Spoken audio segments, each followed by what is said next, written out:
नमस्कार, आप देख रहे हैं पॉलिटिकल आइडिया और मैं हूं प्रदीप कुमार।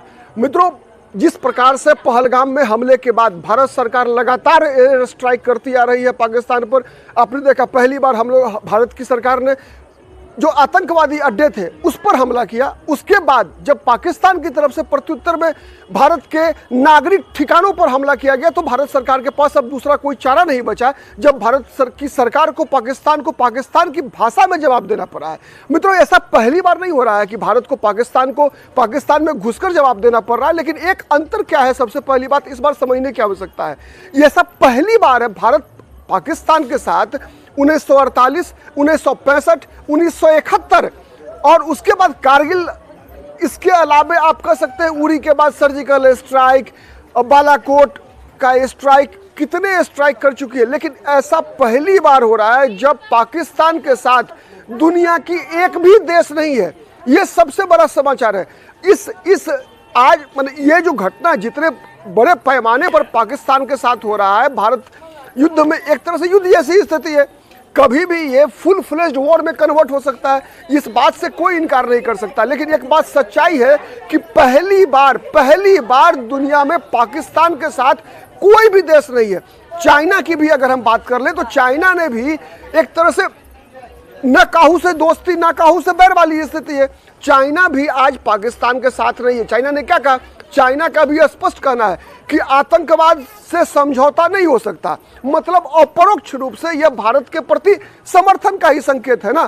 ठीक है, नंबर 1। तो इसलिए सबसे पहली बात क्या है कि यह युद्ध एक ऐसी युद्ध लड़ी जा रही है जिसमें कि पाकिस्तान के साथ दुनिया की एक भी ताकत नहीं है। पहली बार है। इससे पहले जितने भी युद्ध हुए आप याद कीजिए, हर युद्ध में पाकिस्तान के साथ अमेरिका एक उसका ताकत बनकर खड़ी रहती थी। 1971 का युद्ध याद कर लीजिए, जब निक्सन ने भारत पर पाकिस्तान के पक्ष में हमला करने के लिए अपना बेड़ा तक भेज दिया था। वो तो कहिए कि सोवियत संघ की सहायता से भारत ने अमेरिका को उसमें रोकने में इंदिरा गांधी कामयाब हो गई थी। कारगिल युद्ध के समय आप याद कीजिए, बिल क्लिंटन अमेरिका के राष्ट्रपति थे, बिल क्लिंटन ने हस्तक्षेप किया। आज क्या स्थिति है?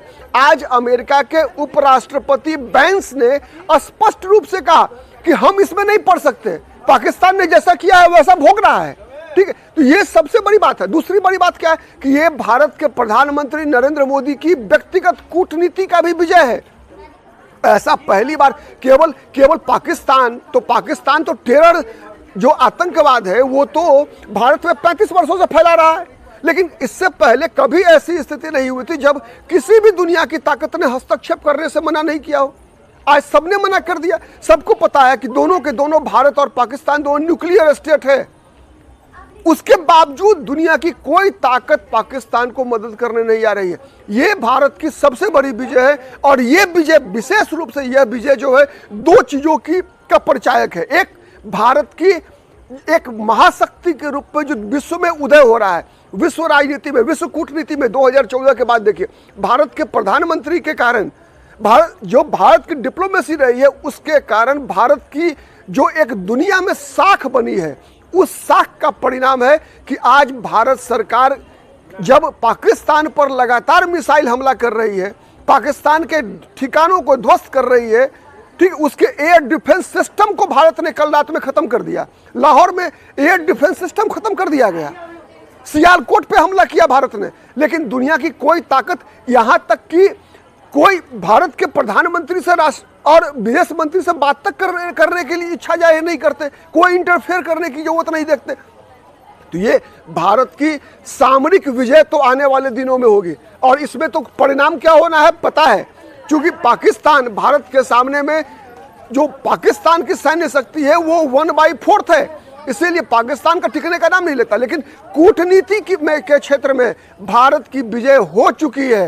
ये भारत के लिए पहली बार इतनी बड़ी विजय बहुत बड़ी उपलब्धि है। आज के लिए इतना ही। बहुत बहुत नमस्कार, धन्यवाद। फिर हम अगले अंक में किसी अन्य मुद्दे के साथ आपसे मुलाकात होगी। नमस्कार, धन्यवाद। जय हिंद, जय भारत।